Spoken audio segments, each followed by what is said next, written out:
Devant la morgue de Lualaba Mupanja, à une vingtaine de kilomètres de Kolosi, 11 cercueils sont disposés côte à côte, silencieux, alignés pour rappeler la brutalité du chiffre. 11 vies fauchées dans l'éboulement des Tiluzembe, dans la nuit du 7 au 8 février 2026. Autour du bâtiment, des dizaines de familles en pleurs. Des mères effondrées, des épouses soutenues par des proches, des enfants qui peinent à comprendre. Les creuseurs artisanaux, eux, entendent des chants funèbres, des voix graves, répétitives, presque incantatoires, une manière d'accompagner leurs collègues disparus, une manière aussi de tenir debout.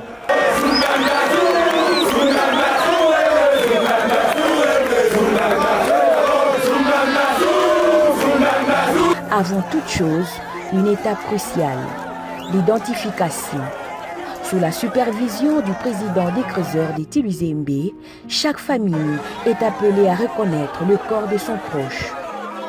Pour rendre hommage à ces artisans du cobalt, plusieurs officiels ont fait le déplacement, notamment la ministre provinciale des Affaires sociales, le ministre des Mines, des représentants syndicaux des creuseurs, ainsi que le directeur général de la coopérative Komibakat qui gère le site de Tiluzembe. Tous viennent saluer la mémoire de ces acteurs essentiels de l'économie minière du Lualaba.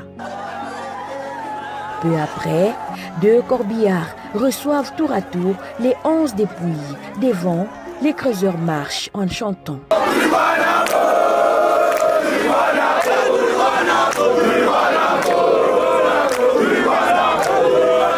Derrière, un long cortège de voitures, des motos et des piétons s'étirent dans les rues de Mupanja, direction le cimetière du village Katebi.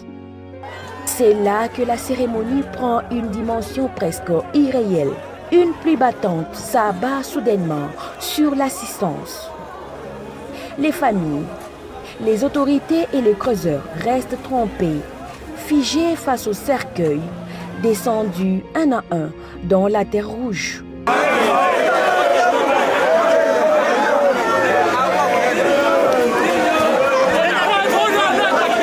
La pluie s'émêle aux larmes. 11 hommes sont désormais ensevelis, mais les questions, elles, restent à ciel ouvert.